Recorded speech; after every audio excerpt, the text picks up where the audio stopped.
Hello and magandang gabi. My name is Jordan and welcome to the Christian Worldview podcast brought to you by Crossbearer Community Church, pastored by R.C. Dunca. And of course, we do adhere to the 1689 London Baptist Confession of Faith. And for tonight's podcast, we will be discussing ano yung nakikita ninyo sa uh, sa ating poster. And ang liit-liit ko pala, wait lang. Lipat lang ako. Ayan. Once again, magandang gabi sa bawat isa. Welcome and shout out sa ating 10 at still adding mga viewers. Kindly share this podcast. And of course, kasama ko ngayong gabi si Brother Steven para pag-usapan itong very important topic na ito. And of course, isa-cite din natin bakit kailangan natin itong pag-usapan kasama sa presentation na iyon. Sige, tawagin ko muna si Brother Steven and magkumustahan muna kami habang hinihintay natin yung iba na pumasok dito sa ating live. Hello and magandang gabi, Brother Pastor Reka Jomar Saniko. Oh, tama. Shout out sa inyo dyan. Brother Steven, what's up? What's up? Good evening sa mga followers and viewers natin this evening. And I know na I assume and I believe na kami Mag-share lang ako magsalita. Mag-share lang ako magsalita ka muna dyan. So, in-anticipate namin na we will receive a lot of heat sa topic namin papag-uusapan this evening in the same way that yung isa mga videos na in-upload ng TCWP formerly about sa alcohol. This is one of the many controversial issues na kinakaharap ng ilan sa mga Christians today and something that needs to be addressed. Hindi siya tago. We have brothers and sisters we regard as faithful, obedient to Christ, pero may tato sila. Naalala ko last year, si Pastor Angelo, there was this anonymous person na pinlague yung kanilang mga podcasts with comments condemning them sa pagkakaroon lang ng tattoo and all kinds of accusations. So I think itong podcast na to, in particular, we will be addressing some of the common objections and common texts being used against this kind of notion. So mamaya i-address din namin yung mga bagay na maaaring tumatakbo sa isip ng mga viewers natin. And I hope that you're not hearing what we are not saying this evening. So, sana maging beneficial to sa mga followers natin. All right. So, salamat doon, Brother Steven. So, mag-chill lang tayo, sit back, relax, and of course, if you have stars. Just kidding, guys. So, naway maging beneficial ito sa ating lahat. And very important na naalala mo pa yon, Brother Steven, kasi talagang kahapon meron ako nakausap, parang lumalabas yung pagiging Bisaya ko. Kahapon may nakausap ako at isa yun sa kinakondemn niya, yung bungo-bungo. Tinanong ko tuloy siya, wala ka bang bungo? So, anyway, isa yan sa mga mapag-uusapan natin gabi. So, as the viewers keep on increasing, shout out sa inyong lahat and pwede po kayong mag-comment, of course, para ma-mention naman namin kayo. Of course, hindi weekly na nagkakaroon ng podcast and sometimes of course tawag dito, hindi na namin nakikilala yung ibang mga viewers din or mga sumusunod din sa programang ito. So maganda na nakikilala din namin kayo. So yeah, once again, good evening po sa ating lahat. So, without further ado, simulan na siguro natin dahil mahaba-haba itong podcast na ito. I've actually prepared sa podcast na ito kasi nga hindi ko din siya in-expect na magkakaroon siya ng impact, pero later on na-realize ko din na hindi siya masyado na pag-uusapan, most especially dito sa Pilipinas, hindi siya masyado na pag-uusapan, no? Kaya nga pag lumalabas yung issue ng alak, sigarilyo, tattoo, itong mga bagay na ito, mabilis talaga ang judgment na nanggagaling sa ibang mga Christians, even yung mga nagpapakilalang mga nasa Reformed camp. Even yung mga nagpapakilalang na nasa Reformed camp. So, yeah. let's go. And before anything else, sige, Jazz Milan, shoutout sa iyo dyan. Nikolai, di na tayo nakikita sa CBCC. Kailan ulit? Maria, hello. Kumusta ka? Cyrus, Pastor Joseph, RJ, hello. Asher, once again, Jemar. At sa inyo dyan, magandang gabi sa inyo at sana may mapulot tayo na aral sa podcast natin ngayong gabi. And before tayo mag-start, Brother Steven, ako personally, ina-acknowledge ko na we can be corrected sa mga sasabihin namin dito. And feel free na sa tingin ninyo, may mali kaming nasabi, i-correct ninyo kami. We're willing na tanggapin yung inyong mga komento, inyong mga remarks. And of course, if nakikita din naman namin na kaya namin i-defend yon, of course, i-defend din naman namin yun based on biblical principles. All right. Let's go. Ayan. So, nilakihan ko yung PowerPoint, Stephen. Kasi kanina, halos hindi siya mabasa. So, first question, why do issues like this matter? So, itong PowerPoint ito, ginawa ko lang kanina. Why do issues like this matter? Isa sa binigay ko na reason dito, and I think one of the ultimate reasons, wala nang iba pa, kundi love natin, number one, si Jesus Christ. At hindi mo mapaghihiwalay si Jesus Christ at yung kanyang batas. Ang sabi niya sa John 14:15, sabi niya, if you love me, you will keep my commandments. Ibig sabihin nun, we dare not to trample, na mag-lead tayo sa tinatawag nating antinomianism, and we dare not to add something to the law na magdadala naman sa atin sa legalism. Yung issue na itong specific na issue regarding tattoo, merong itong underlying principle para ma-establish natin, and later on, sana ma-enlighten tayo kung ano ba talaga yung pinaka-theme and purpose kung bakit nagkaroon ng podcast ang Crossbearer Community Church, the Christian Worldview podcast, as a particular podcast program of our church. So, isa pa doon sa nabitawan kanina ni Brother Steven, no? Kasi marami pa ring mga tao na nagkakaroon ng judgment at evident, nakita namin mismo yon sa The Narrow Path podcast, sa demonyo yung bungo-bungo na mga ganyan, hindi yan art. And ang pinaka-foundation ng subject na ito is what we call the subject of Christian liberty, biblical view of the liberty of conscience. So before natin i-put forward yung pinaka-title natin ngayong gabi, can a Christian have a clear conscience? Can a Christian have a tattoo with a clear conscience? I-discuss muna natin yung underlying foundation ng bagay na iyan. Dahil kung walang underlying foundation, wala tayong objective na sagot sa question na yan. So basically, gaya ng intro ko kanina, sabi ko, we adhere to the 1689 London Baptist Confession of Faith. At ang reference ko po dito sa pag-define ng Christian liberty at sa ibang bagay na i-discuss ko with regards to Christian liberty ay naka-refer po doon. And ito po ay isang pasada lang para mas marami tayong ma-discuss, and hopefully ma-entertain naman din namin yung questions po ninyo. By 8:30 siguro, sana pwede na tayong mag-engage sa mga questions. Or 8:30 or 8:45. So what is Christian liberty?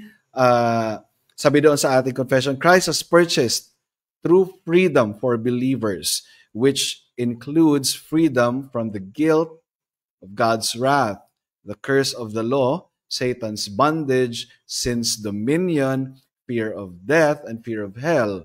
Sabi sa Romans 8:1, there is therefore now no condemnation for those who are in Christ. Ang essence ng Christian liberty, ito yung ginawa ni Kristo sa cross ng Kalbaryo. Freedom from the bondage, guilt of sin. Pinalaya tayo sa ating mga kasalanan. If you remember, diba John 8, everyone who sins is a slave of sin. At ang ginawa ni Kristo ay nagpalaya sa atin from the slavery of sin. And do we cease to be slave? No, we are now slave of Christ. So yung true freedom natin is not absolute freedom na wala ng slavery, but yung slavery na yon is we are slaves of Christ. At yun yung true freedom na tinuturo ng Biblia. Mamaya po si Brother Steven magbibigay din ng kanyang mga sagot din later on. For now, again, sa foundational principles muna tayo. Freedom to approach God freely. So, hindi lang tayo pinalaya sa ating kasalanan, kundi naging free din tayo, tayong mga Christians, New Covenant believers, kasi dati priest lang, no? Ngayon tayo, we are royal, sinasabi sa scripture, royal priesthood. Freedom to approach God freely, to obey Him, not out of fear, but with childlike love and a willing heart. Sabi sa Romans 8:15, you have received the spirit of adoption as sons, by whom we cry, Abba, Father. No? So, nagkaroon tayo ng privilege to call the Father, Father, because of Jesus Christ. Sa pamagitan ni Jesu Cristo, nakilala natin yung Ama. For Jesus Christ is the exact imprint, no, of the Father. Believers under the Old Covenant had the same core liberties, but meron ding, of course, liberty, yung freedom doon sa bondage ng Egypt, no? Sila ay pinalaya din doon sa story na iyon. Pero with regards to Christian liberty under the New Covenant, this liberty is even greater. We're free from the ceremonial laws, not that sa panahon natin ngayon ay wala na talagang ceremonial laws sa New Covenant local church. We still administer ceremonies. Yung essence ng ceremonies nagko-continue but totally different in administration. So, hindi natin sinasabi dito na, okay, putol na ito, ngayon wala nang ceremonial sa New Covenant. However, since ang substance ay si Christ, we have a greater boldness before God and we enjoy fuller experience of the Holy Spirit. At yun yung gift na binigay sa atin ng ating Panginoong Jesucristo. Sabi niya, ako'y may iiwan sa inyo na comforter. Yung banal na Espiritu. And who governs the conscience? Sabi dito sa ating confession, God alone is the Lord of our conscience. At very foundational ito sa usapang Christian liberty. Why? Kasi napakadaming Christians na gustong maging Lord ng conscience of another brother. Hindi ko prefer yan, therefore ito dapat mong gawin, kapatid. So sinasabi dito sa confession na ito is God alone is the Lord of our conscience. There is only one lawgiver and judge, he who is able to save and destroy. James 4:12. Christians are not bound to obey human rules. Pero napakadaming tao ngayon na sa pamamagitan lang ng kanilang preference, ito ay ipinuput forward nila as a rule for another Christian. And alam natin kung anong tawag dyan. No? Sabihin natin later. So Christians are not bound to obey human rules that contradict or go beyond the scripture. Akala nitong mga tao na ito na sila yung nasa holier side, nasa humble side. They are not aware na mas tinataasan pa nila yung holiness ng Diyos sa pamamagitan ng pag-assert ng kanilang preference as a rule over other Christians. Another one, believing or obeying such man-made commands out of conscience is a betrayal of true Christian liberty. Now, anong nangyayari doon sa mga tao na for the sake of peace, sinusunod na lang yung conscience ng ibang kapatid. For the sake of peace, tinatawag natin yung peace-faking Kung nakikita natin na yan ay legalistic in nature, preference niya lang yung kanyang isinusulong as a standard para sumunod ka, then ikaw mismo nagkasala. Bakit? The Lord God, Jesus Christ, should be the Lord of your conscience. Pero ang nangyari sa time na yon is that person who asserts his preference, yung kanyang conscience na mismo, he is now become your Lord at nagkasala ka sa aspeto na iyon. Nagkasala kayo pareho. Ito, naglo-lord over your conscience. Ikaw naman, for the sake of peace, which is peace-faking, ay sumunod na lang. No? Maganda, magkaroon talaga ng pag-uusap sa bagay na ito. And by the way, doon sa mga nanonood nito, let me also assert na we are not your pastor. So kung naririnig mo ito sa social media ngayon, ask your pastor about this. At kung magkaiba kami, ikaw mismo, meron kang responsibility to examine what I said sa scriptures. Be like the Bereans. Okay, next. Okay ka pa ba dyan, Brother Steven? So, next. Requiring blind obedience to church. May mga address tayong mga contention mamaya. Okay, sige. Next, requiring blind obedience to church leaders or traditions destroys both liberty of conscience and sound reason. Sumusunod ka na lang based on blind obedience, hindi na based on the scripture. So do not let anyone who delights in false humility disqualifies you. And again, common sa mga nag-assert ng kanilang preference, they think they are the humble ones. They think they are the holy ones. When in fact, sila itong mayabang. Sila itong may maling pananaw sa holiness. Bakit? Again, mas tinataasan nila yung holiness ng Diyos. Kasi gusto nila yung kanilang preference ang maging law. At hindi na yung i-assert mo kung ano yung sinasabi ng Scripture.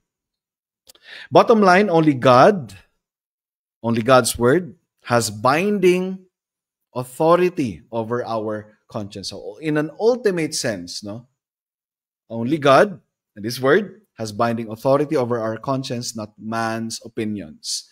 Sabi sa 2 Timothy 3:16-17, all Scripture is God-breathed or breathed out by God and profitable, that the man of God may be complete.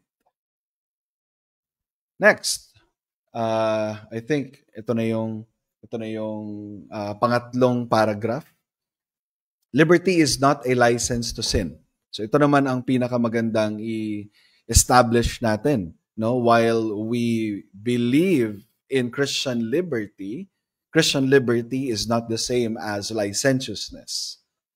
Those who use liberty as an exercise to sin or indulge the flesh are twisting the gospel.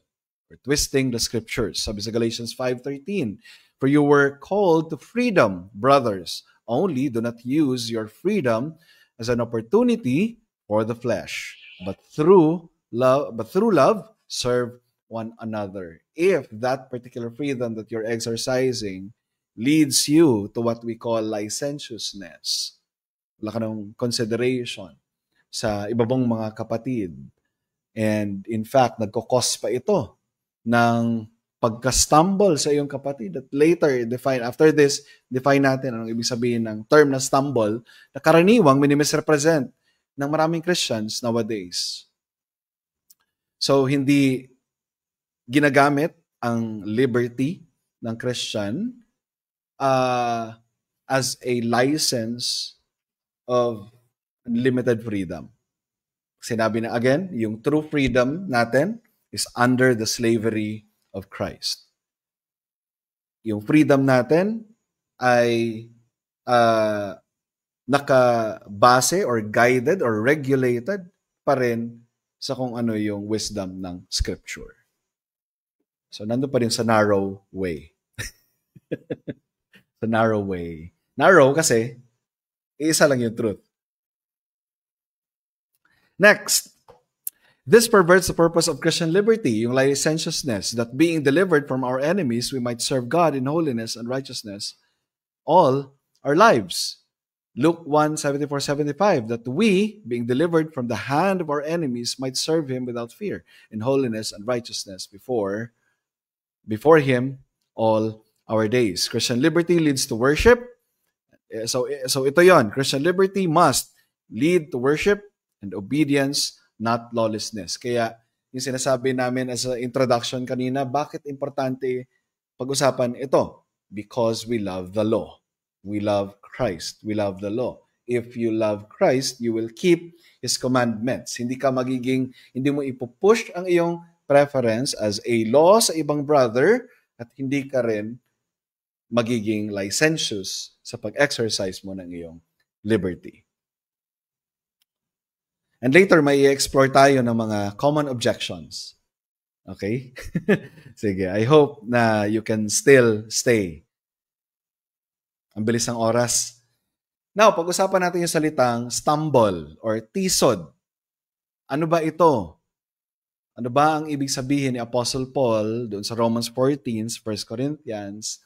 Salitang stumble. Kasi ang daming mga Christians na ini-equivocate itong term na ito. Sinabing ini-equivocate, binabago yung meaning ng term na ito. Into something that Paul did not even intend to mean.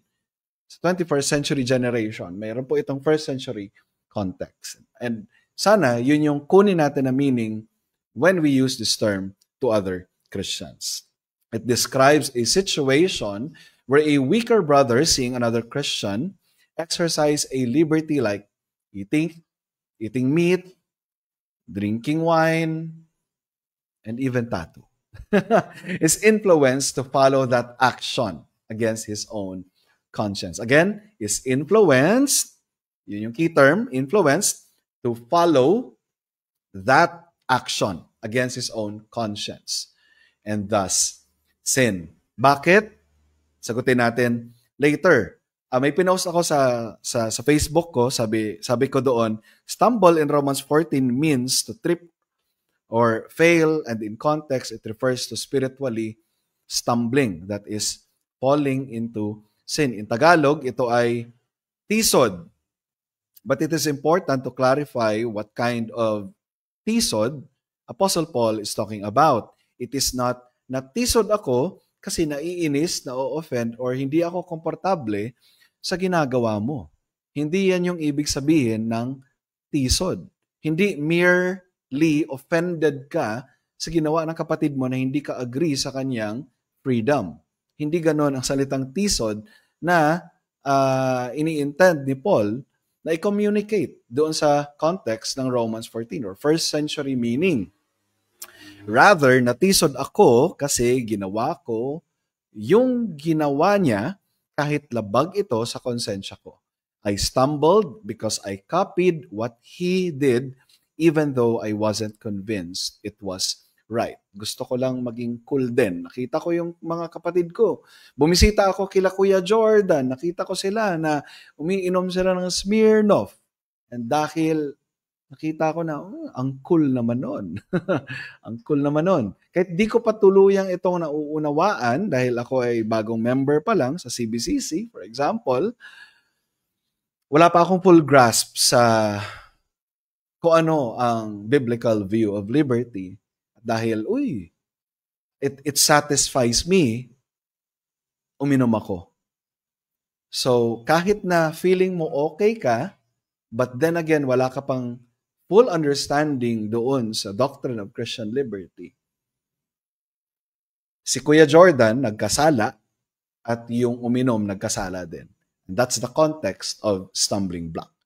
Si Kuya Jordan, huwag kang maging stumbling block ng iyong kapatid. Ang ibig sabihin, huwag ikaw yung mag-cause ng iyong kapatid na wala pang sapat na pangunawa sa Christian liberty, kahit excited pa siyang gawin yon. Pero dahil bagong convert siya, makukonsider natin siya as a weaker brother. Makukonsider natin siya as a immature Christian. Hindi pa fully matured ang kanyang knowledge about Christian liberty. So, maganda na i-educate muna ni Kuya Jordan yan.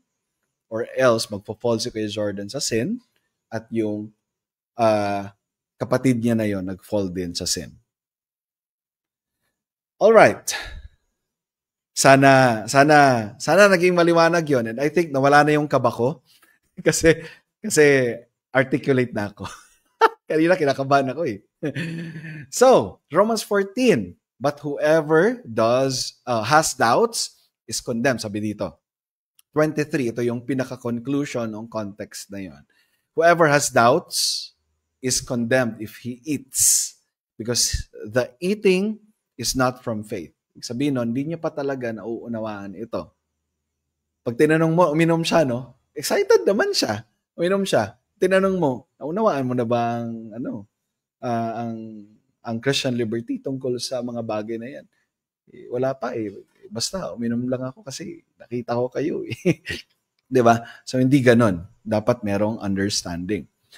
It must proceed from good conscience. It must proceed from faith. For whatever does not proceed from faith is sin.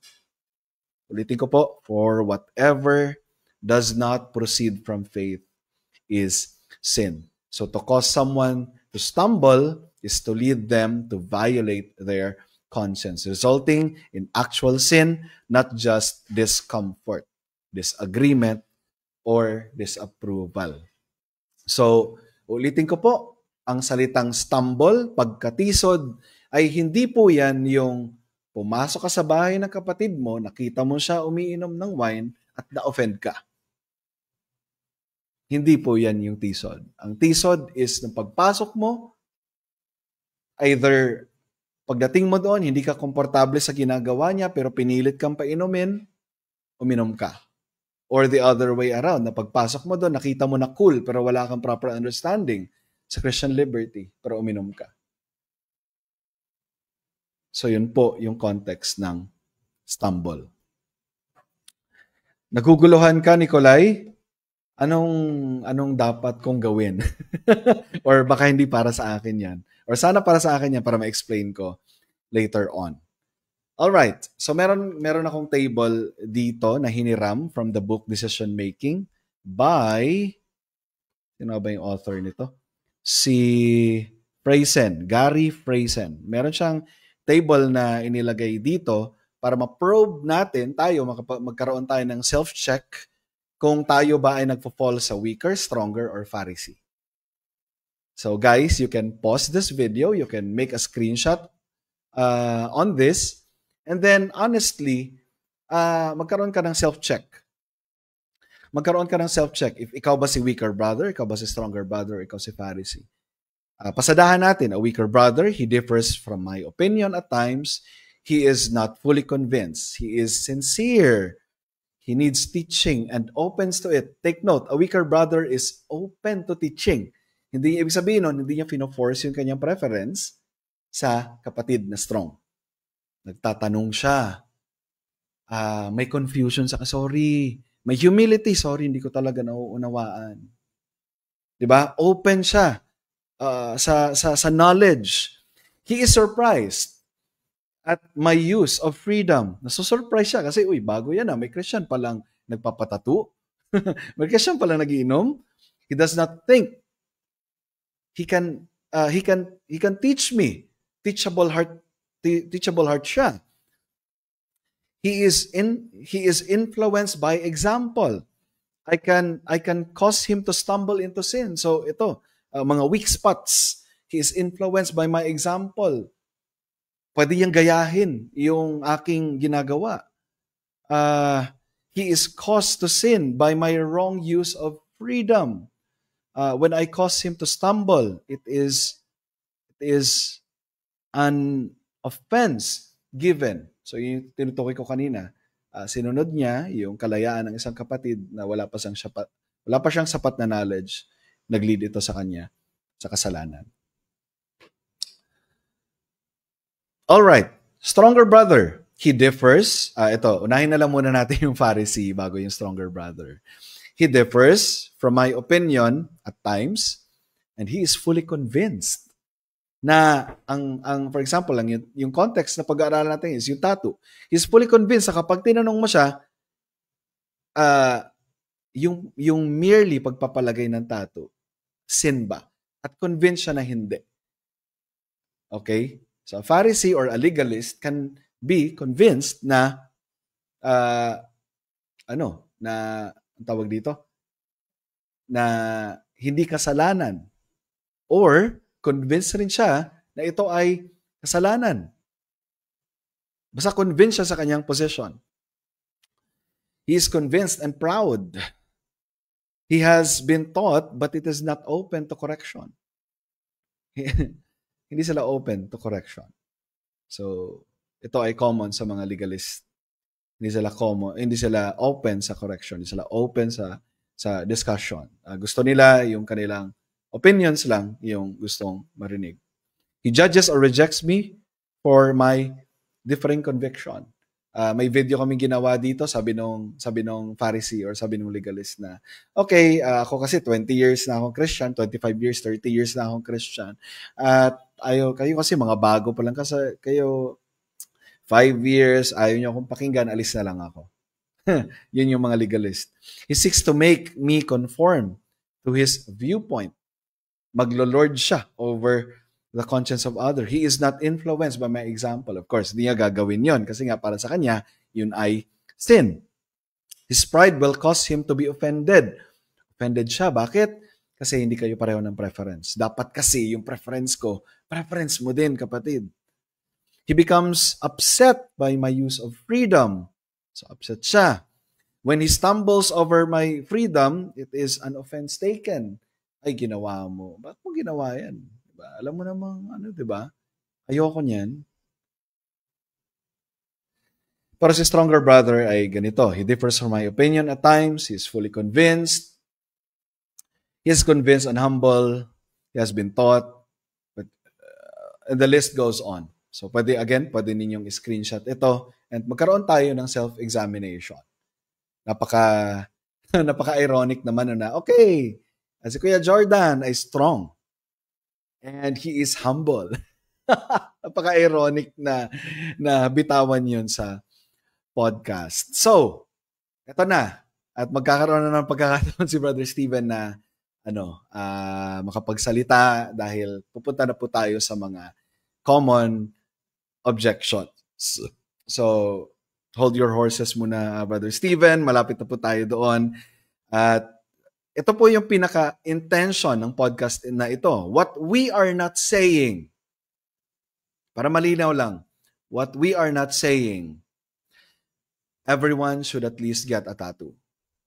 That after this podcast, since naunawaan nyo na okay, ang tattoo ay hindi sin, now guys, parang Great Commission lang, no? Go and have tattoo. Baka i-splice nyo yun, ha? Huwag nyo i-splice yun. We are not saying that sa podcast na ito, everyone should and must get a tattoo for themselves. Rather, what we are saying, having tattoos sometimes can be a sin. And having tattoos sometimes cannot be a sin. So, dalawang bagay siya. It can be sinful. At the same time, it cannot be sinful. So, meron akong nilista dito na 5 things when having tattoos can be sinful. Number 1, if it violates your conscience. Binanggit ko na ito kanina. Number 2, if it is done to glorify sinful values. Ano-ano ba yon? If the tattoo promotes violence. Ano-ano ba yung mga tattoo or design na nagpo-promote ng violence? Ano ba? Sinisiraan yung isang country? Racist? Rebellion? Kung ito, for example, nasa poder ka pa ng iyong magulang at yung magulang mo, sinasabihan ka na, anak, kapag meron ka ng sariling pamilya, may sariling trabaho ka na, you're free sa pagpapatattoo mo. For now, yun ang rule natin muna dito sa bahay, no? Kapag ganon, in-insist mo yung sarili mo, then you have broken the law, which is to honor your father and mother, no? Nag-cause yung love mo sa tattoo, love mo sa art na yon, naging sinful siya. So out of rebellion, Ano pa ba yung sinful values? Lust. Pwedeng yung drawing na meron sa tattoo is implying lustful images, ungodliness, then the act is clearly sinful because it violates the command, glorify God in all our bodies. If it is rooted in pride, vanity or rebellion, so na-mention ko na ito kanina. If it is rooted in pride, nagpatattoo ka kasi cool, showing off, no? And as Christians, hindi dapat ganun yung motive natin. Number 4, nabanggit ko na rin ito kanina, if it causes a weaker brother to stumble. 5th, if it is associated with pagan rituals or superstitions. Ito yung binabanggit sa Leviticus na root na tied sa pagan rituals, yung cutting and yung markings. Pero yung alam naman natin na yung mga Christians na nagpapatattoo ngayon, no? Hindi natin sila, uy bro, may tattoo ka. Automatic. Ang judgment natin sa kanila is para yan sa para yan sa mga pagan gods. So, hindi ganon. So, when having tattoos can not be a sin if it is done in faith with a clear conscience. If it is not associated with, so basically the opposite of it na binanggit ko kanina, not associated with sinful motives or rebellion.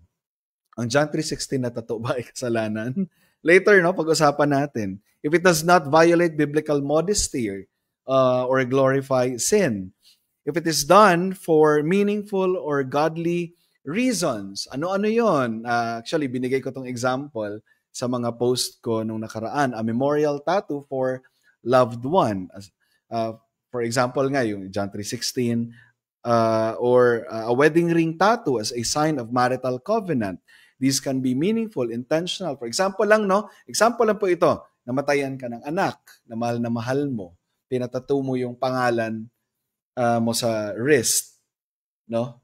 So, as a sign, as a memorial sign sa iyong anak na yumao na baby, for example, na tinitreasure mo. So, there's nothing wrong with that. If it does not cause others, so it's also the opposite.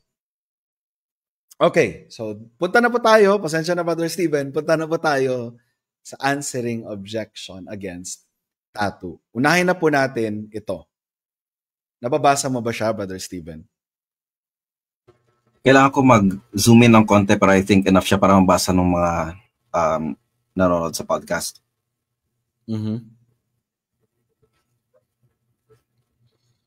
Basahin ko ba? In. Oo, sige. So, sabi ng author ng post ay expose nga po natin ang motive and conviction na ito. Para lang ito sa mga biblical na nananampalataya kay Kristo. Talaga bang naging replacement ang tinta sa Holy Spirit? Di ba't ang Holy Spirit ang nagre-remind sa mga anak ng Diyos tungkol sa all glory to God alone?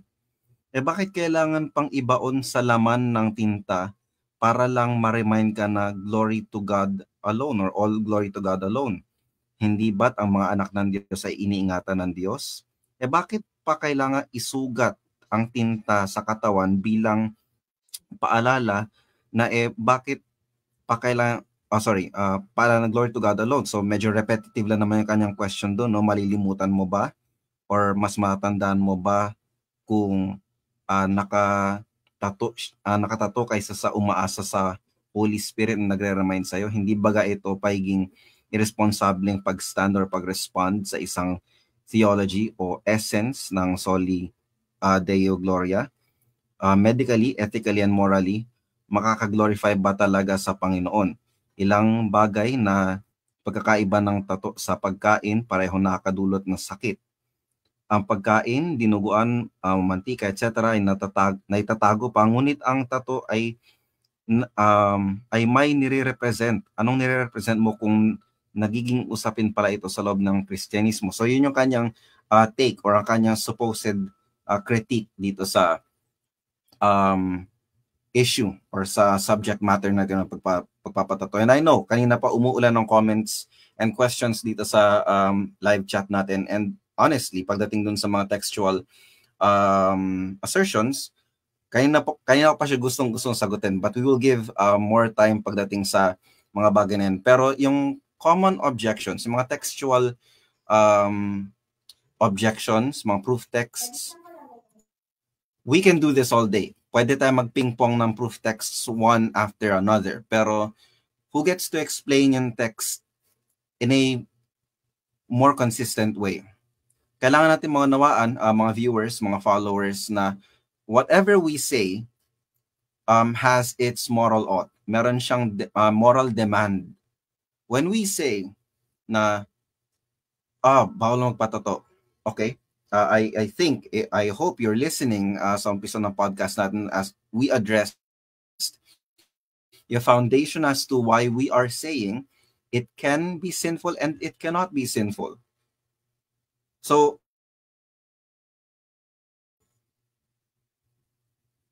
playback ng konti. Kasi yung mga contentions natin sa comments, I hope you are listening very closely sa sinasabi namin. It's easy na magbato ng proof text one after another. And mamaya, pag-uusapan natin Leviticus 19, Deuteronomy 14, 1 Corinthians 6. And tingnan natin, sino ba talaga yung mas nagre-represent sa text correctly? Address muna natin to. Okay. So, isa sa mga problems natin dito sa post na ito is that assumed yung motive. Kanina si Maria Decena, nagtatanong siya about sa motives. And si J. Art, tinatanong niya na pwede ba nating malaman yung motive ng tao, and by knowing yung motive ng magpapatato, guide yung kanyang decision sa pagpapatato. Again, napag-usapan natin kanina, who is the Lord of your conscience? Na-appreciate ko sa Paigi Reformed Baptist pagkakaroon ng black and white writing as to what we believe on certain issues of faith is that sa 1689 Confession, meron siyang parang somewhat application and parang therefore sa ating statement of faith. We believe this and therefore ito yung kanya applications. I remember last week, isang kaibigan pastor ko, they hold to a certain kind of confession. They may not admit to it or not, pero a statement of faith, it's a confession. Pero medyo bitin ako dahil statement of faith lang nakalagay nila doon. Pero how would this truth statement translate sa buhay ng isang adherent nito? And I think yun na-appreciate ko sa London Baptist Confession. So gusto kong balikan yung post or yung isa mga question. Kaya ba nating i-assume yung motive nung magpapatato? Pwede ba natin i-assume yung motive ng nagpapatato? In the process, are we not lording? Pwede kung legalist ka, of course. And by the way, legalism is sin. It is a sin. So, if you're putting yourself in a position where you are lording over the conscience of a certain brother or sister, you are sinning against God. You are setting a standard over God that somewhat suggests that you are holier than God. And I hope you're hearing this. That's not right. Hindi siya magandang larawan. Na pagdating sa issue ng Christians na may tato, heto yung moral ought, okay? Sin ang pagkakaroon ng tato. Therefore, ... ano kailangan natin gawin? Should we demand these brothers and sisters in Christ na ipatanggal nyo na yan? Worthy sacrifice yan sa Panginoon na mag-endure ka ng pain. You are giving out a moral ought na dahil may tato ka, sin yan, ipatanggal mo yan, endure the pain for the glory of God. Unless otherwise, gusto magbigay ng alternative kasi ganun yung logical conclusion ng iyong statement when you start to lord over yung conscience ng isang mananampalataya regarding these matters.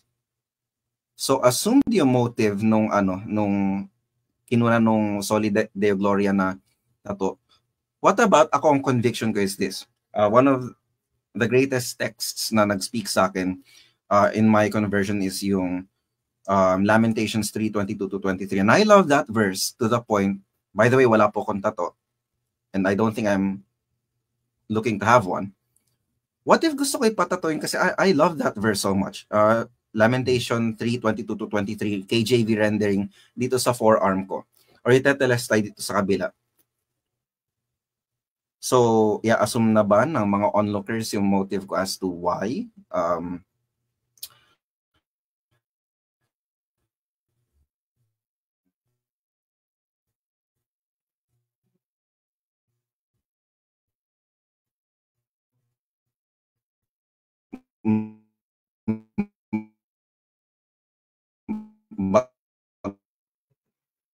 Na assumed yung motive na nagpapatato, and in the process lording over yung conscience nung magpapatato. Yan, okay na. I'm not sure if sa connection ko yun, pero either ako yung nawawala or si Kuya Jordan yung nawawala sa ano. Guys, let us know. Ayan, okay na, bumalik naman na. Okay. So yeah, Brother Steven, sabi niya, tila baga naging replacement ang tinta sa Holy Spirit. So parang ano, no? Ano ba sa English tong tila baga? It seems? So it seems siya. So ibig sabihin parang hindi rin siya sure sa ina-argue niya dito. So assume talaga yung motive. Hindi rin siya sure. Tila baga naging replacement. Pero yun nga, no? First of all, hindi ang scripture ay hindi against sa mga physical signs. In fact, ang mga mga substance natin sa ating sa ating mga ordinances ay physical. Meron tayong visible and physical sign of the gospel, which is the Lord's Supper, bread and wine. And sabi ni Jesus Christ, do this in remembrance of me. Ina-assume ba ni Christ na nung sinabi niya yung do this in remembrance of me, nakakalimot yung mga apostles? So, dito pa lang, no, sablay na itong assumption na ito, pero dahil ewan ko, kasi may intention siya to expose. Expose nga natin ang motive, pero hindi pala siya sure. Tila baga. It seems, no, walang division. Ang sign or ang reminder na nilagay niya dito, parang sticky note, naglalagay ka sa office mo. May sticky note ka dito, John 3:16. Does it follow na nakakalimutan mo na that God loved the world, that He gave His only begotten Son?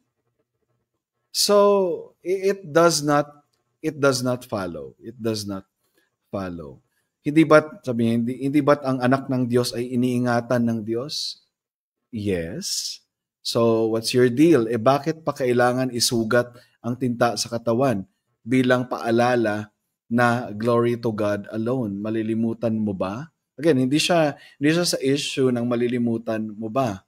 Kung ang issue mo is nasusugatan ka, then again, then don't.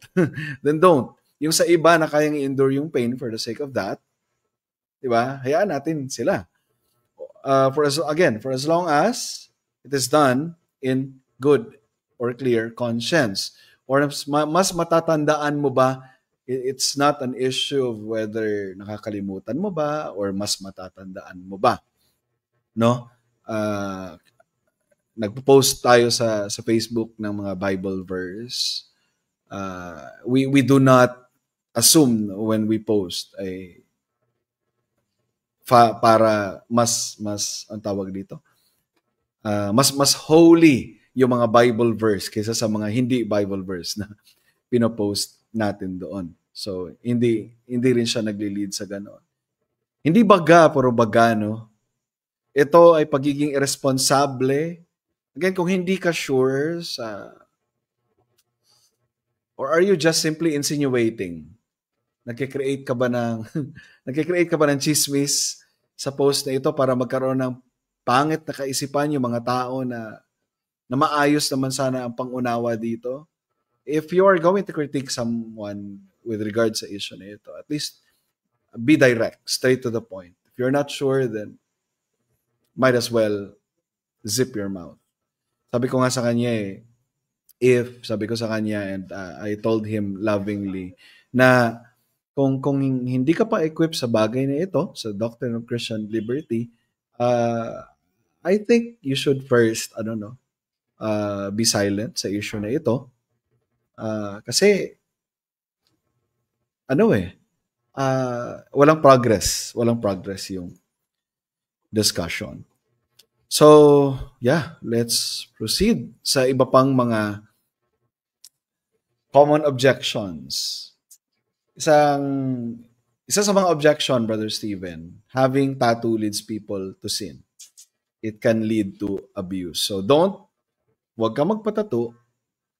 Hindi tama ang magpatattoo. Para sa Christian, okay, sige, hindi yan kasalanan, Brother Steven. Pero, hindi ka dapat nagpapatattoo kung Christian ka na. Bakit? Ang reason, kasi magli-lead yan sa sin. Paano mo yan sasagutin?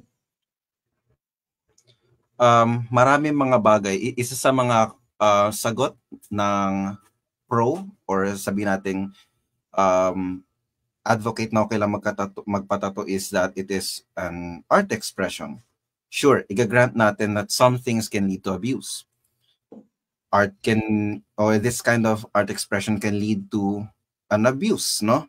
Pero marami mga bagay na binigyan Diyos that can be considered good, like sleep, resting. Pero too much resting or too much sleeping can lead to slothfulness, laziness, and that's not good. Work is a good thing.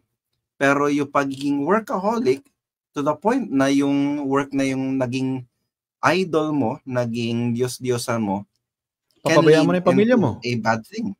Napabayaan mo na yung pamilya mo. Sinamba mo na yung trabaho mo, mas matagal ka pa sa office kaysa sa pamilya mo, you are basically abusing yung good thing na binigyan ng Panginoon, which is work. We can go on and on. Ang dami mga bagay na binigyan ng Panginoon that can lead to abuse if not, money. If it is not understood. Money is not inherently evil, pero too much money can, love for money is the root of all evil. It can lead to greed, diba? So, napaka-fallacious and napaka-prone to error ng ganitong klaseng reason na this can lead to abuse or this can lead to sin. And that's not always the case. Again, sinabi ko kanina, what if mahal na mahal ko yung yung Lamentation 3:22-23, gusto ko siya patato sa forearm ko. Will you condemn me? Kung legalist, ikaw condemn kita. Sabi nga ito si JR, nakausap ko na to eh. Sabi niya, hindi daw siya legalist. Tapos tanong niya, Stephen James asking lang po, are you promoting to have tattoo? Hindi ko alam kung naabutan mo ng maaga yung podcast namin, pero isa sa mga kanina pa siya sa inaumpisa niya naman to. And again, I would recommend na playback ka as to how we address this. Ito JR. Yan po. JR, okay. Paki-screenshot kasama yung question mo and then make this a reminder. And ito yung essence ng Christian liberty. If you are not convinced, don't.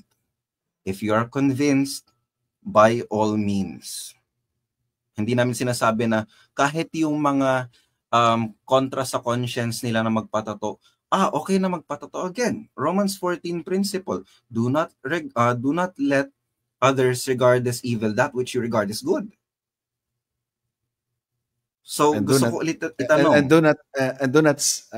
do not call evil good and good evil.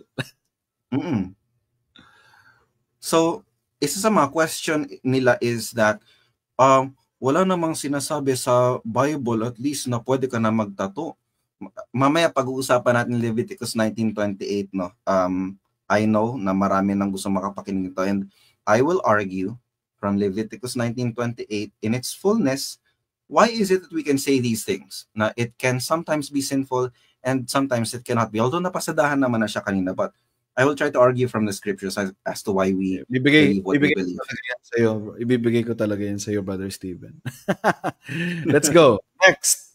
Isa sa mga sinasabi nila na okay, hindi naman kasalanan, Brother Steven, ang tattoo. I'm talking about those who profess that they are Christians too and Calvinists din. Hindi naman kasalanan ang tattoo Pero hindi siya necessary. So kung ikaw Christian, bakit ka pa magpapatattoo? Hindi na nga siya necessary. So how do we answer this one? We go back sa heart ng conversation nito. While it is not necessary, okay? Subjective yung ganyang klaseng assertion. It is not necessary for you. That may not be the case. Pero to some, naalala ko kahapon si Kuya JP, yun, shout out Brother JP, John O. Arauda. And na enlighten ako doon na sa mga nakikimotherapy pala, or I forgot what that medical treatment was, merong parang nilalagay na marking na tattoo sa katawan as to kung saan siya, kumbaga, if I can use a loose term, kasi medyo kanto ba yung magsalita every now and then, saan siya babanatan, no? Kung saan tinitreat. Lalagyan siya parang mga ng tattoo markings kung saan dapat anuhin yung sa may kinikimotherapy. So, is it not always necessary? But then again, gusto bumalik sa heart ng issue. Is it sin? Yun yung gusto namin argue dito. Is it inherently sinful to get a tattoo? Hindi nga kasi siya sinful, Brother Steven. Pero anong purpose pa? Ba't ka magpapatato kung hindi naman necessary? I mean, yung motive. Oo, I mean, kaya ko siyang sagutin na there are so many things na hindi necessary. Pero bakit mo ginagawa? Minom ka ba ng Coke? Minom ka ba ng Coke kapag medyo masarap yung handaan at meron namang soft drink, may iced tea doon? I mean, necessary ba sa katawan mo yung iced tea? Hindi. Why are you drinking that? There's so many things na hindi necessary for our body and yet we do. So, itong ganitong reasoning pa din is ganito pa din siya. Kapag itatranslate mo siya is ganito. Hindi ko siya, Steven, hindi kasalanan ang pagtatato, pero hindi ko, sarili, hindi ko siya nakikitang necessary para sa Christian ang magpatato. So dahil hindi ko nakikita ito, dapat wala ka niyan. So you see, legalism pa din. While you acknowledge na hindi yan sin, pero yung preference mo, hindi ko ginagawa, sineset forth mo pa rin yung sarili mong preference as a standard. And even if you deny that you are a legalist, that is, in essence, legalism. It's inescapable.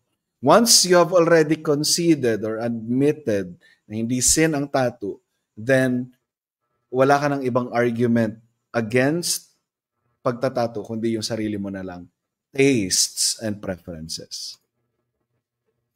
Next, sabi doon sa video, it is a sin to cut your body, then it's a sin to get a tattoo. Yari tayo dito. Mm-hmm. Sabi doon sa video, no? It is a sin to cut your body, then it's a sin to get a tattoo. This is non sequitur. Yung kanina, slippery slope. So this is non sequitur. It does not follow, no? Brother Steven, go ahead. Okay. Doon pa lang sa first line ng premise niya is, it is a sin to cut your body. Napaka-dangerous ng gandong klase assertion kasi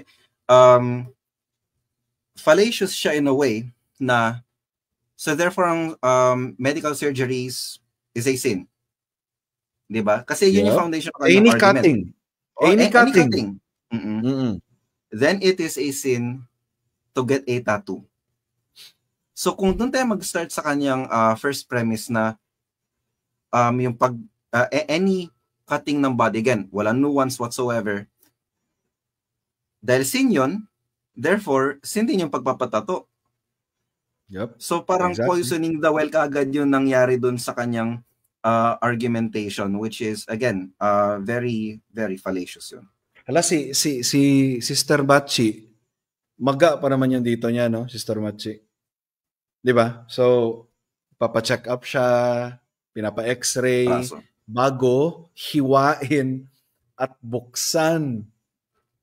If that's the case, kasalanan yun. Yari. Pero dahil legalist, of course. And by the way, guys, just to be honest, no, hindi ako takot na magsabi na yung position na yan ay legalist. God, Jesus Christ hates legalism. You can read that sa Gospels. You can read that sa Gospels. He hates legalism. He hates Pharisaical holiness.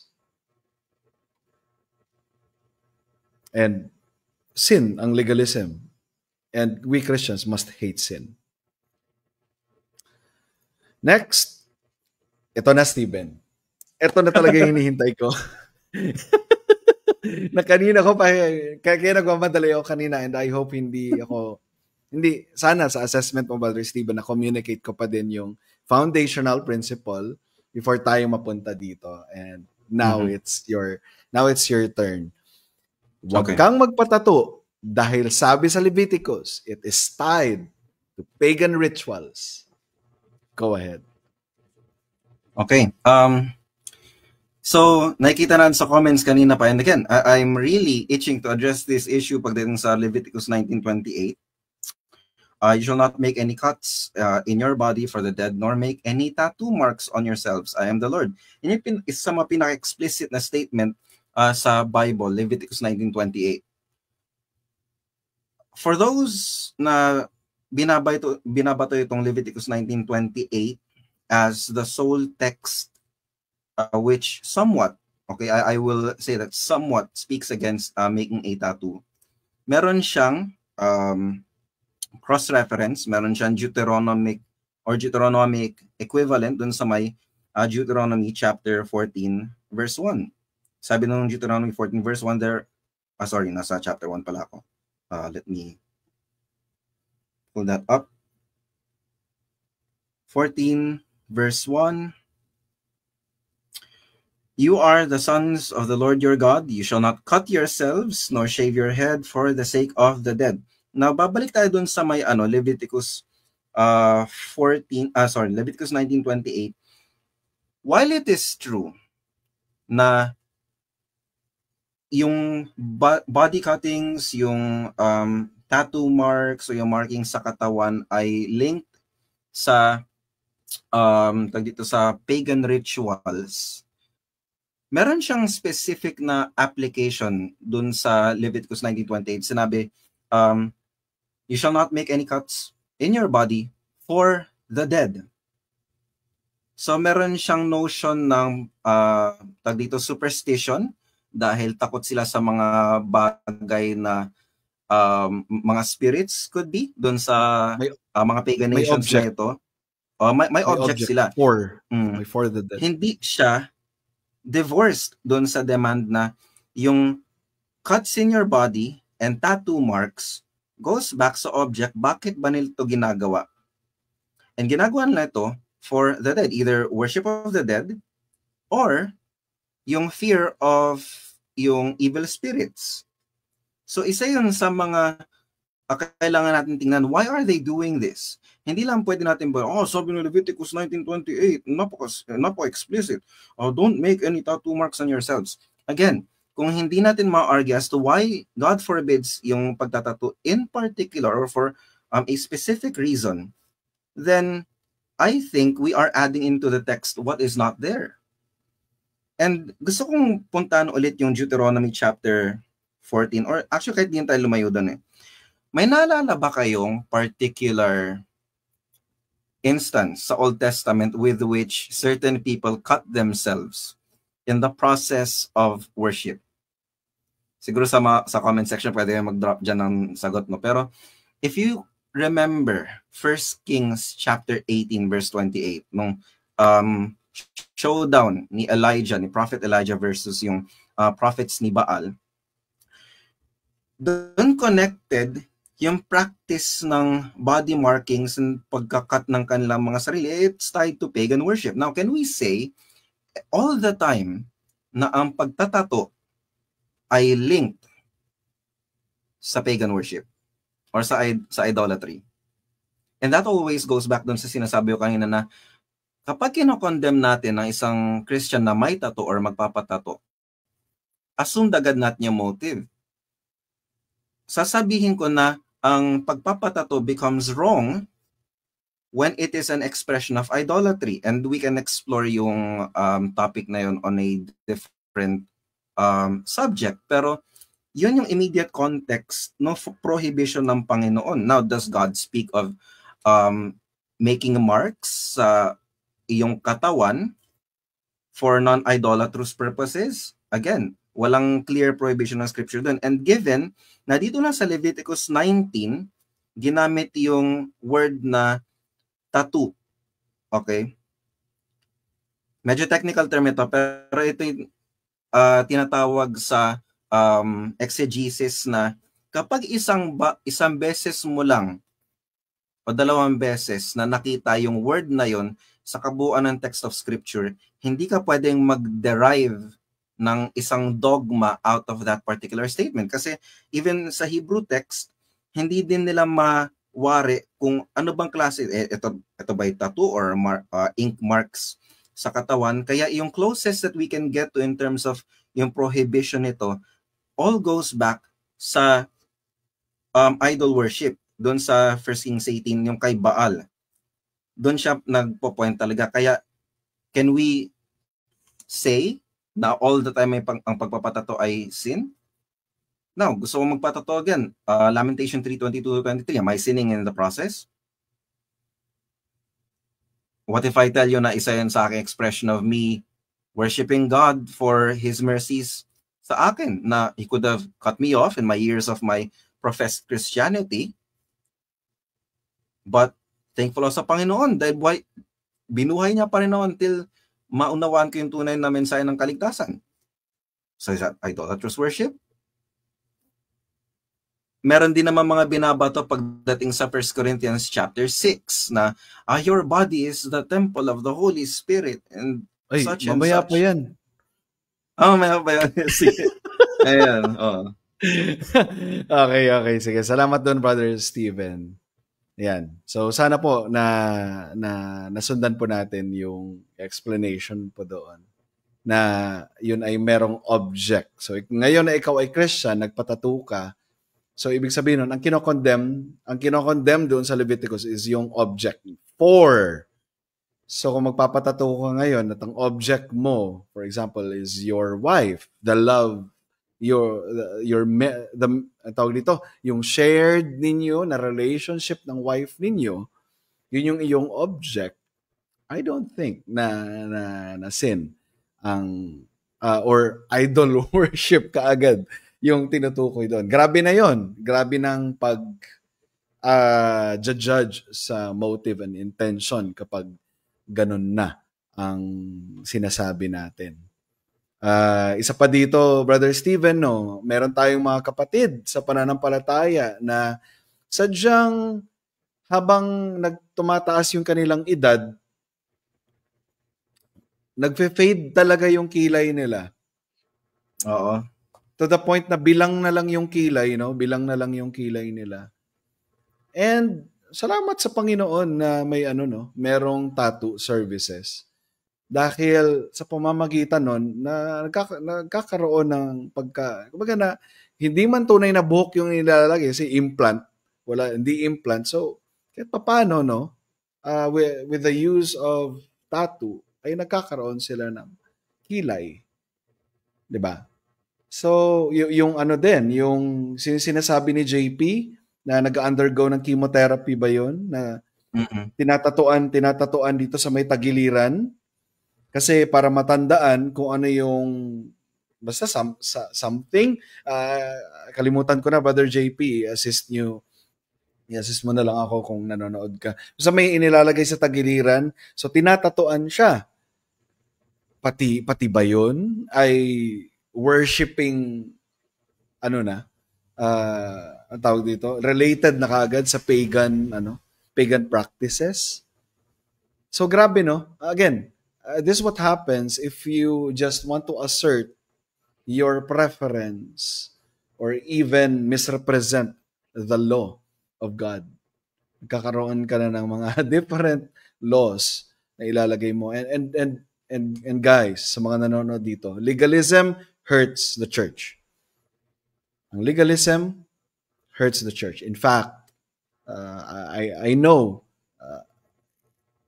a healthy church before na ngayon ay na-divide because of legalism. Because of this. At kung hindi tayo mag-ingat dito sa legalism, wasak ang local church ninyo.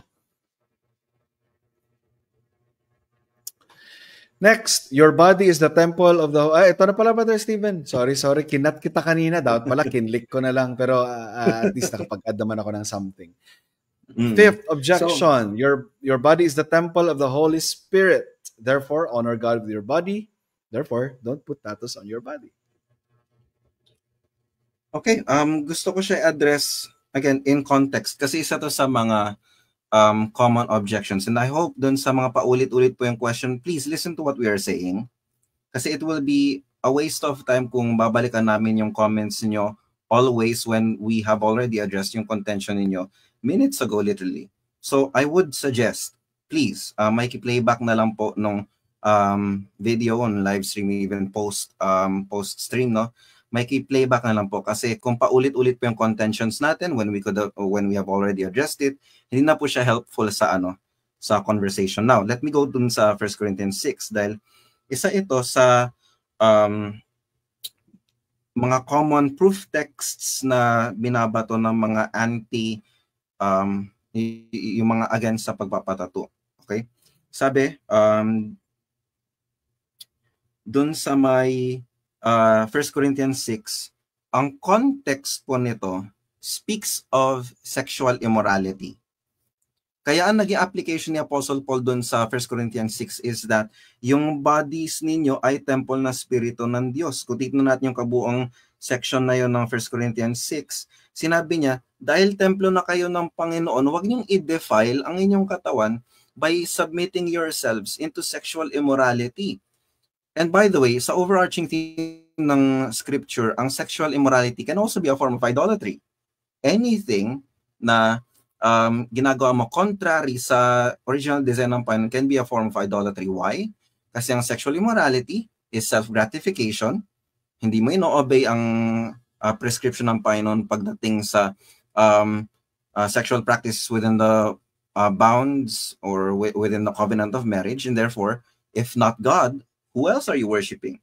Satan, by virtue of you worshiping yourself or obeying the lusts of the flesh.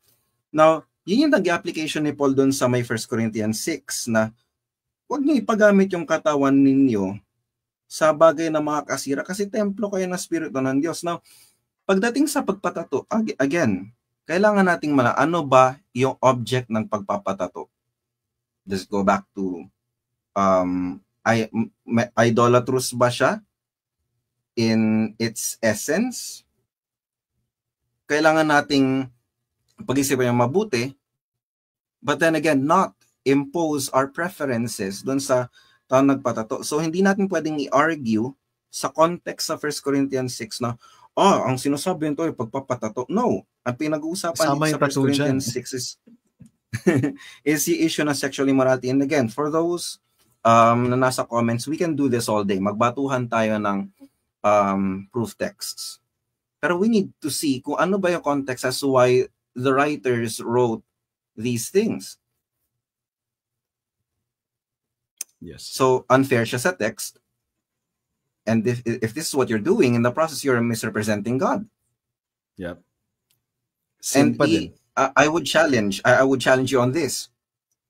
Sa mga legalists, what would you demand? Granting na magdedemand ka, what would you demand from someone, a Christian, living and doing his best by God's grace to obey Him? Ano i-demand mo sa kanya na meron siyang tato? Ipatanggal niya? Dapat lang. To be consistent. Diba? Oo. To be consistent talaga. Dapat ipatanggal niya. Bakit ang argument lang is wag mo nang dagdagan? Bakit yun lang yung forward? Hindi, ipatanggal mo yan. At yung pagpapatanggal mo yan, at yung pagpapatanggal mo ng tattoo, hindi ba nagpapakita ka ng greater sacrifice? Diba? May I just address this real quick? JR, kung focus ka sa external holiness, that's not true holiness. That's not true holiness. Dun sa comments. Sabi, J. Art Valenzuela, sabi doon, unbelievers or believers in Christ may know by their fruits and not by tattoos. Tattoos are not free from again. Kung ganun ka-focus sa outward holiness can be faked. Pwede yung kayo yan. And we've seen this. Prominent preachers falling. And they have an outward manifestation or an outward expression of holiness, and yet they failed. Yes. Malinis ang katawan. Kaya ba natin maging consistent sa argument na yun? Malinis ang katawan, nakabarong palagi. I can be. I can look like the best Christian I can be, pero in secret, I'm living a life of constant sin. Try arguing that. Basically, no, nagfo-fall pa din yung kanilang mga ganitong contention sa madumi sa katawan. Mas holy pag wala kang tato. Kumbaga, let's get to the point straight. Mas mukha kang Christian pag wala kang tato. Yes. And sa scripture brothers yan. And sisters in Christ na may tato, mga kapatid ko sa pananampalataya, ang exhortation natin ngayong gabi, patanggal nyo ng mga tato nyo.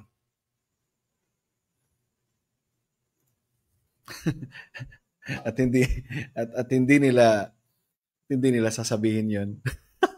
I would not say that. Magiging, 'di ba? Anyway, let's go. 6th. Paputol ko na lang yung kamay ko. Matthew 8. Mas maganda to. Si Brother Greg ay meron siyang tattoo sa kamay. Dahil mahirap na magpabura si Darren, kapatid natin sa church. Nahihirapan siya sa pagpapabura ng tattoo dahil kailangan sa promotion niya. Si Greg naman nasa kamay, no? Dahil mahirap magpabura, paputol mo na lang. Ang epic niyan, ha? So, number 6. Mababaw na dahilan ang fashion and art. If yan lang ang reason mo, you don't need a tattoo or you shouldn't have one.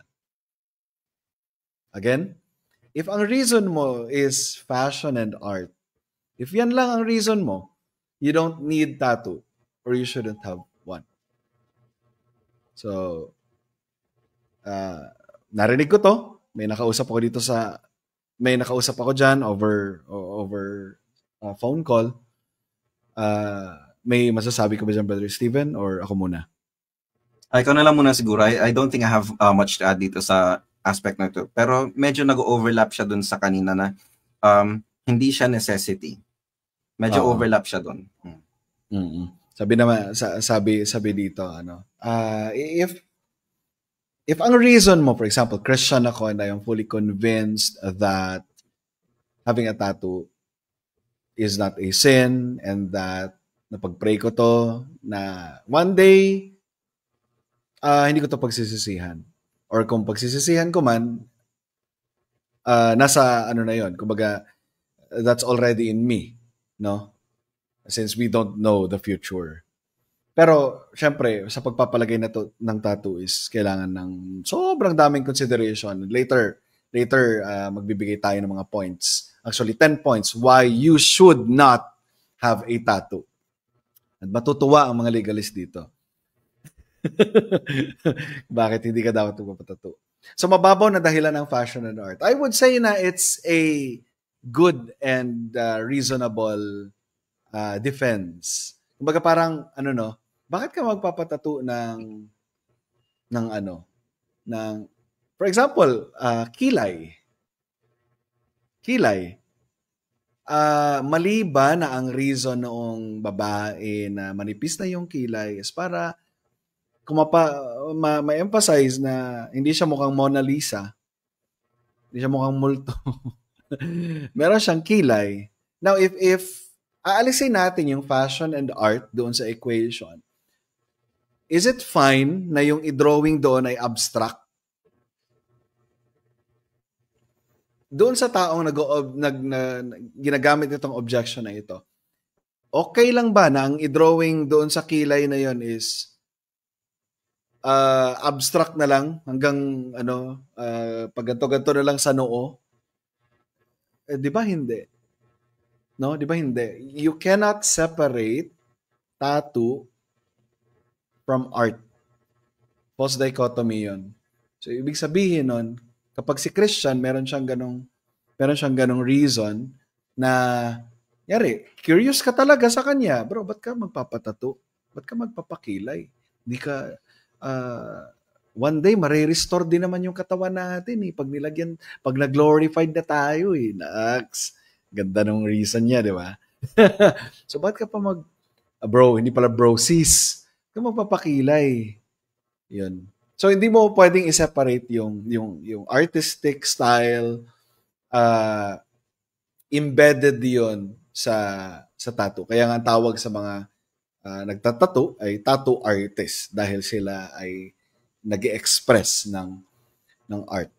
So, yung paggamit ng reason na ito ay art and fashion, hindi inherently wrong and sinful yung reason na yun. So please, no, wag naman natin i-judge yung mga kapatid natin if yun yung kanilang reason.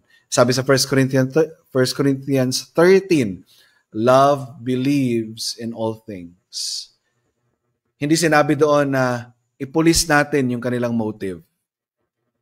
Rather, in love, we believe and we trust na yung kanilang motive ay aligned doon sa biblical principles. Again, kung itong tao na ito is fully convinced, prayerfully convinced, so on and so forth. 7. Umaray may nag-message sa akin ng aray ko. Okay, 7. Tattoos can cause severe health problems, so you should not get one. Brother Steven. Asan yung numero? Itong mga assertion na ito ay based lang sa kanilang mga hula. Kailangan natin numbers. Hindi ako evidentialist, pero kailangan natin numbers pagdating sa ganito. Yung mga nangyayari na may quote-unquote health problems pagdating sa pagkakaroon ng tattoo ay sila yung mga nag-DIY na tattoo. Sila yung mga hindi nagpatato sa talagang professional. Wala pa ako narinig o nakita na may tato na nagkaroon ng health issues pagdating sa pagpapatato. And even before, sa pagdodonate ng dugo, sabi bawal daw may tato. But then I remember na may nagsabi sa akin na after X amount of months or maybe a year, pwede na ulit mag-donate ng dugo kahit yung may tato. Guys, correct me on that. Fact check nyo ako doon. That's something na remember ko sa isang kaibigan na medical practitioner din. So, anong health problem ba tinutukoy natin dito? Skin disease? Asan yung numero? Kailangan natin ng facts pagdating dito. Salamat, hindi Brother lang assumption. Salamat, Brother Steven. Sabi ulit ni JR na sinasabi niyang hindi siya legalist pero ina-assert yung kanyang preference as a standard. All things are lawful. So merely quoting yung sinasabi ni Steven na pwede tayong mag-ping-pong dito ng mga scriptural verses. Pero again, if ginagamit mo po ito to bind Another person's parang, conscience. kung ginagamit mo itong verse na ito, in defense doon sa preference mo, you are using you're using the word of God wrongly. You are using the word of God wrongly, and JR, again, rebuke ito sa iyo. This is sin. Or kahit sino pa ang tao na ginagamit yung preference as a standard sa Christian, and then using na since naglilid ang tato sa sin at since nakikita ng kapatid mo at na-offend siya, therefore huwag mo nang gawin yan. Again, misuse of the word. Alright, next. Mali magpatato ng mukha ng devil at bungo. Dibil, may nakita ako, parang kambing ata yun. Si Pastor Rek. Kambing nga ba yun, Pas? Hindi ako sure. Pero mukhang kambing yun.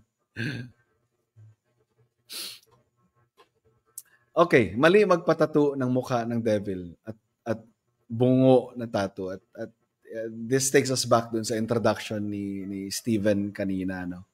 Na kinokondemn yung isang podcast channel na The Narrow Path because sila ay may mga t-shirts na bungo and meron silang madami silang tattoo. Masasabi ko madami kasi ako wala talaga tattoo. Mahina ang pain tolerance ko. Kaya kung magpapatattoo man ako, napakaliit siguro.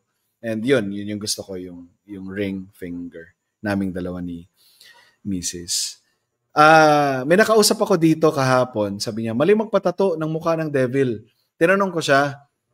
Sabi ko, nakakita ka na ng devil? Sabi niya, hindi pa. Paano mo nalaman na mukha ng devil yung tinatato? Dahil lang may sungay? Dahil lang mahaba yung dila? Dahil lang may pangil? Di ba ito ay mga concepts na binuo ng tao? Dito makikita natin, di ba dito makikita natin kaagad na siya, na lord over siya ng conscience ng others. Naniwala siya, na-convince siya, na this is the exact image of the devil. Di ba? So, again, this argument or objection doesn't work. Huwag ka magpatato ng mukha ng devil kasi syempre, mukha ng devil yan. Against yan sa natin, sa pananampalataya natin. But then again, it's a concept. Unless nakakita ka na ng totoong itsura ng devil or someone na nakakita ng totoong itsura ng devil at yan yung exact na itsura niya na itinatato mo sa iyong katawan, then I will concede na wag mo dapat ipatato yun. Pangalawa, yung bungo. Tinanong ko siya, wala ka bang bungo? Meron naman daw. So, bakit ka nag-a-arrive sa isang conclusion na okay ang magpatato, pero wag lang bungo? Again, because this is not my taste and preferences, then dapat hindi rin sa'yo. Again, ang labanan pa din dito is yung pag-i-impose ng preference sa iba. Hindi pa din siya, again, nagpo-fall pa rin siya sa legalism. May sasabihin ka, Brother Steven? Wala naman. Okay. Next, nakakatisod sa weak Christians ang pagpapatato ng siguro mabilis lang ito. Sorry na ilagay ko pa ito pero na-explain na pala ito kanina na kung anong ibig sabihin ng nakakatisod. Basically, hindi siya yung nakita mo lang si kapatid na nagpapatato. Naglalakad ka sa sa market. Tapos may tattoo shop doon. Nakita mo, Kuya Jordan doon, nagpapatato ng Hello Kitty sa dibdib. Tapos hindi ka komportable. Wala na, natisod na ako kay Kuya Jordan. Malungkot siya nung Lord's Day. Bakit ka malungkot? Nakita ko kasi si Kuya Jordan nagpapatato ng Hello Kitty sa dibdib. Natisod ako.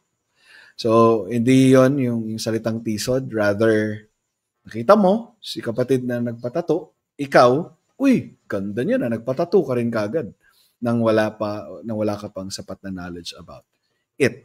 And number 10, gawain ng mga hindi ligtas ang pagpapatato. Kaya dapat hindi ka magpatato. Brother Steven. Gawain ng mga hindi ligtas ang pagpapatato. Okay, marami pa mga bagay na ginagawa hindi ligtas other than sa pagpapatato. So does that mean na itigil na rin natin yung ibang mga bagay na ginagawa ng mga hindi ligtas? What about social media? Ito yung ginagawa ng mga unbeliever, ng mga hindi ligtas sa paggamit ng social media. Ano tayo gawa ng social media? Or yung pag-inom ng Coke, ginagawa ng unbeliever. Maraming ginagawa mga unbeliever na ginagawa din natin. So, does that mean na ititigil na rin natin yon? Fallacious reasoning. We can go on and on with the examples. Yes. Pero if this is our starting point sa ating reasoning, anything goes. Yes, anything goes. Anything can be assumed. Marami tayong can I forbid. Oo, yeah. Marami tayong... Actually, lahat. Kasi lahat ng ginagawa natin bilang tao, ginagawa din ng mga unbelievers. So, ang nangyayari na, okay, so yung unbelievers, are you saying, Kuya Christian, are you saying that yung unbelievers ang standard ng life ko? Dahil bisyo ng unbelievers ang pagkakaroon ng tattoo, therefore, hindi na ako magkakaroon ng tattoo. Dahil bisyo nila ang mag-travel sa Singapore, sa ibang bansa, sa Malaysia, sa Vietnam, then therefore, I should not go to those countries or hindi ko na i-desire na mag-travel. Dahil bisyo ng mga makasalanan o ng mga mayayaman ang tawag dito, ang pagsusugal or yung ano na lang no, yung pagiging workaholic na lang.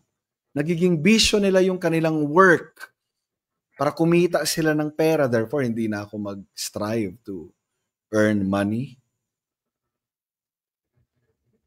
So, yung sabi ni Brother Steven na the list goes on and on and on and on. At kung meron pa kayo naiisip, kasi yun ay top 10 objections na sinulat ko at inisip ko para sa inyo, para sa ating lahat. Kung meron pa kayo naiisip, put down in the comments, address po namin.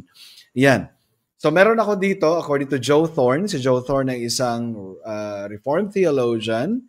He's a Calvinist. At ang dami niyang tato. At meron siyang article. Okay? Meron siyang article, siguro,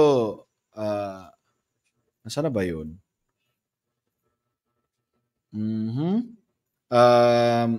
Kung meron kang, Brother Steven, pwedeng i-paste mo na lang doon. Wala naman. Pero parang ang gandang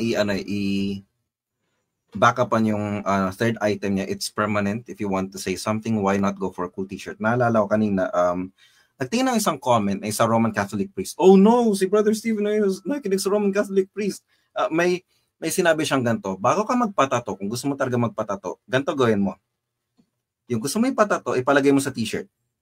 Nasuotin mo yung t-shirt na yon, and isipin mo sa kung gaano siya katagal susuotin. In a few years time, magsisisi ka ba na pinalagay mo ito?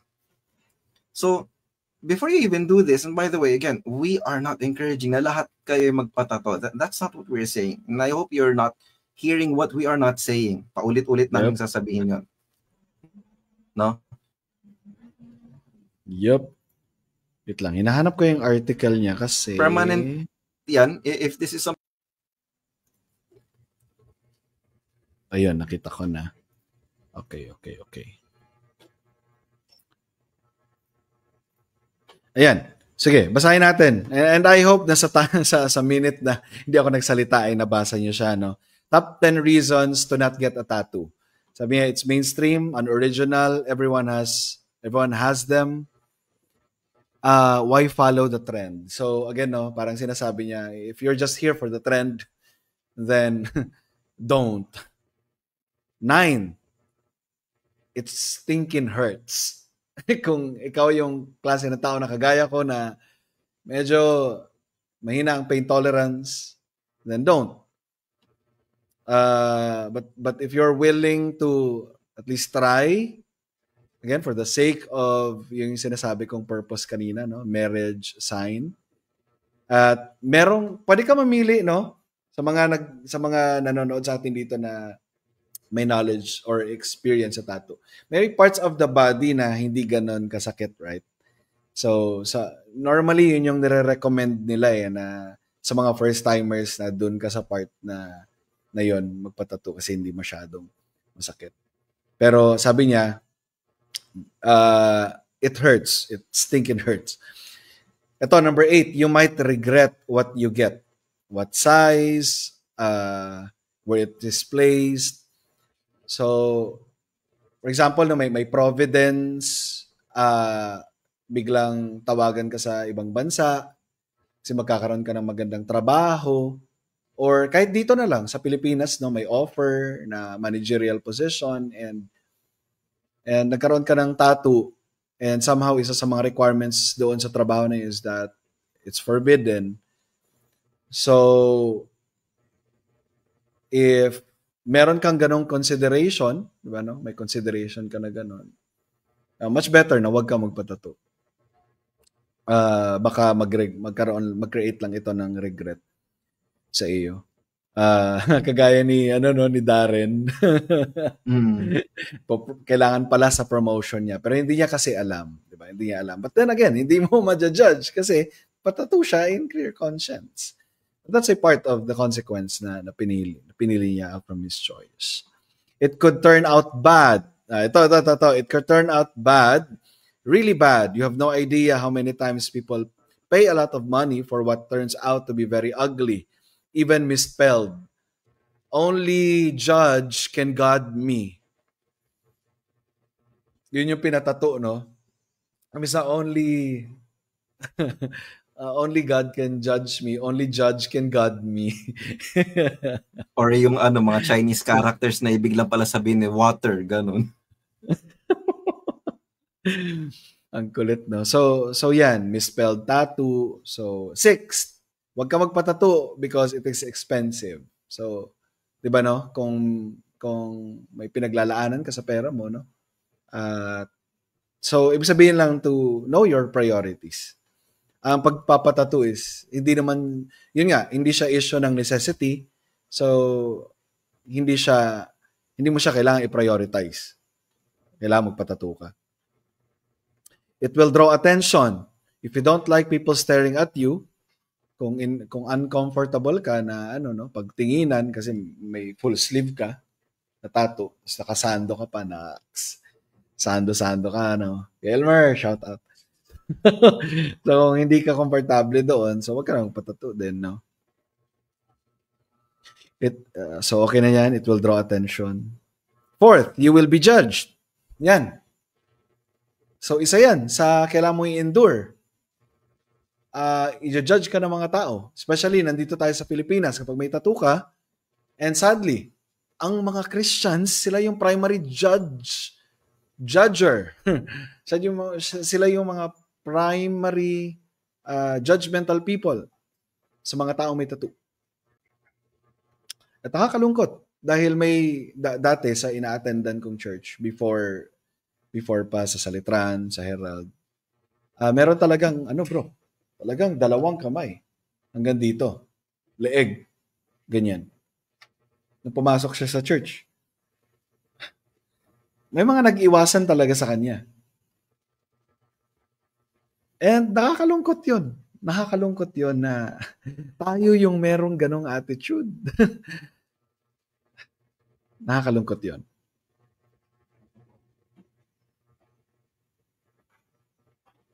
Next, it's permanent. If you want to say something, why not go for a cool t-shirt, yung sinabi na ni Steven. Top 2, tattoo removal is expensive kung baka mamaya bigla mag-change yung mind mo. So, yeah. And inulit niya. It stinking hurts. It bears repeating. So, hindi pwede yung yung alam mo yun. For example, na maraming sinabi si Paul, isa lang yung i-highlight mo sa kanya.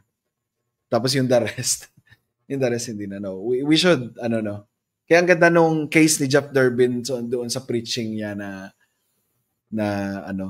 sa alcohol, no? Is alcohol a sin? maganda yung pag-establish doon kasi nilatag niya yung both points. These are the prohibitions, or these are the warnings, and these are the encouragement.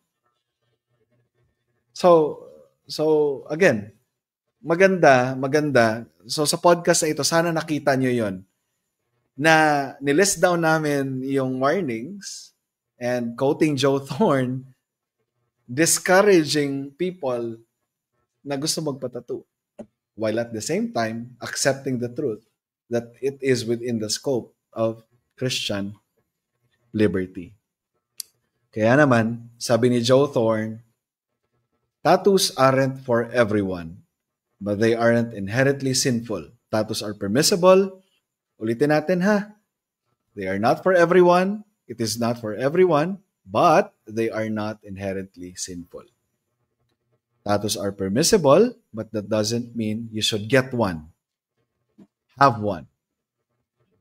If you do get some ink, do so with a clear conscience, in faith, unto the glory of God. At yun yung end ng slide. So sana nakita niyo yung balance sa podcast na ito. We avoid licentiousness. We also avoid legalism. Hindi lang yung legalism in a sense na tawaging sin ang hindi sinasabi ng scripture na sin, kundi gawing rule ang preference. At ang nakakalungkot, gumagamit ng backup verse para supportahan lang naman yung kanyang preference. So may mga questions. May mga questions po ba tayo na hindi namin na-cover dito? Itong si Ken, nakikita ko parang labas ngayon na okay lang sa mga anak ng Diyos na magpatato. Total, hindi naman pala raw kasalanan. Small sin or big sin man ang pagtato. So anong posisyon niyo, Sir Ken? Ang pagpapatato ay sin? Yun ba? Yun ba yung ano niya? Position niya?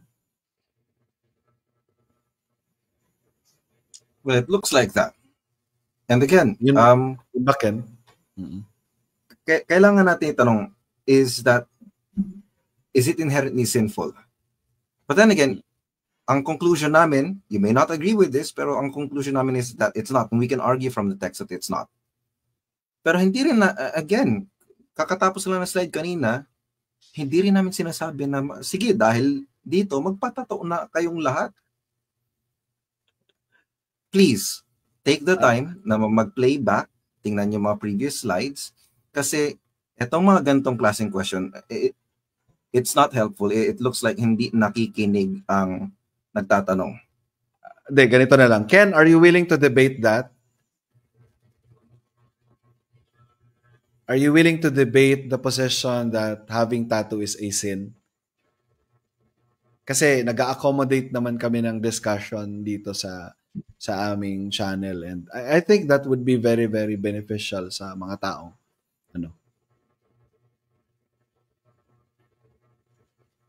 Sabi niya, in the Bible, it is a sin. So basically, yun nga yung paniniwala niya. Having tattoo is a sin. So hindi siya willing i-debate. Okay. So, medyo sa mga ganito kasi, no, nasa social media tayo, medyo confused ako sa mga gano'n na willing kang mag-spend ng time mo sa comment section imposing that it is when the Bible clearly said that it is not. Tapos, para mas magkaroon ng wider scope of discussion, encourage mo sila to have a discussion about it. Hindi naman sila open for discussion. But, ako understandable yan kasi marami na ako mga nakausap na legalist. And common sa mga legalist, ganon sila. Nag-assert lang sila ng kanilang opinion, and then when you try to encourage them about let's have a dialogue sa discussion na ito. Meaningful dialogue. Ayoko. I don't see the purpose, no. Anyway, hanap tayo ng ibang mga question. Mukhang wala naman, majority, mukhang wala naman na, no? Kasi nakakatuwa kasi kanina ko lang to pin-repair and salamat sa wisdom ng Panginoon na na-exhaust natin kahit papano. And I think, na-adjust na nga natin yung majority. Kanina si Maria. Yeah.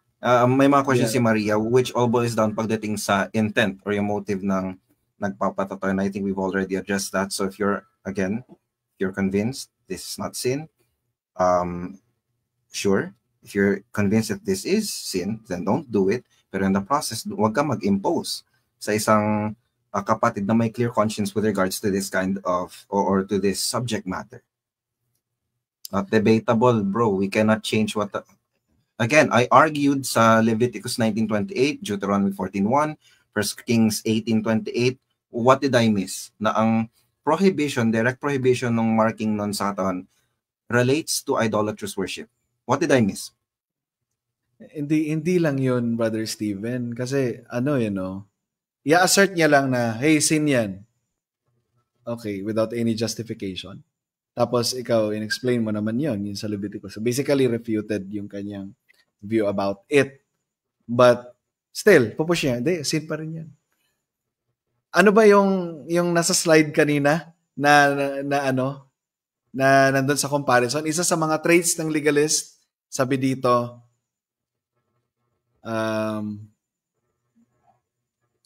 he has been taught but is not open to correction. So, thank you for proving our point, Sir Ken. So, yun lang siguro. I think we have covered, and if you have questions po, kung hindi man dito sa Facebook page na ito, pwede namang mag-direct message sa amin. And ang church po namin ay located sa General Mariano Alvarez. Makalagpas lang ng konti ng Pure Gold, tapos Perpetual, tapos yun. Tapos yung Mormon Church. Bago. Wag kayong lalagpas sa Mormon Church. Wag kayong abot sa Mormon Church. May kanto na maliit doon, although pinakalandmark talaga doon. Punta kayo sa Mormon Church, tapos hakbang kayo ng isa. So yun po. Para sa mga taga GMA, Laguna, na accessible yung area na yun. So yun lamang. And I hope na naging tulong ito sa inyo, and for those na gusto itong dalhin itong discussion, itong issue na ito, dalhin ito sa level of dialogue or even debate. I myself am willing to stand for the truth that hindi ito inherently sinful, but in exercising this liberty, kailangan ito ng wisdom. So sana na explain namin dito at ipakita namin sa inyo na hindi whimsical yung basta na lang gusto mo magpatato. At the same time, pinrest din natin yung idea na tawagin itong sin or even i-put forward yung ating reference. So with that being said, maraming salamat sa inyo, and maybe let's close this with before tayo mag-pray, with a gospel presentation. Brother Steven, I will leave that sa iyo dahil ikaw ang ating super saiyan preacher sa streets. Isa sa mga na-establish natin dito, I hope we were able to establish this, there are things in the Bible where the Bible does not clear-cut or explicitly state na hindi sinful ang isang particular activity or isang particular act. Nonetheless, meron din mga aspects with which the Bible speaks adamantly about certain sins. Idolatry, for example, gusto kong balikan yung argument ko kanina sa Leviticus 19 and even sa 1 Corinthians 6.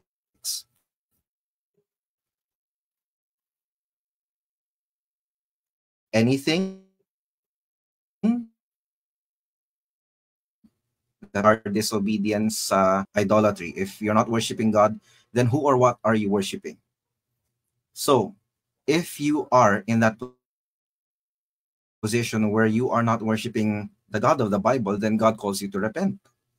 And kung ikaw naman ay Christian, you are in that position where you are imposing your preferences. This is something that God has delivered us from, yung legalism.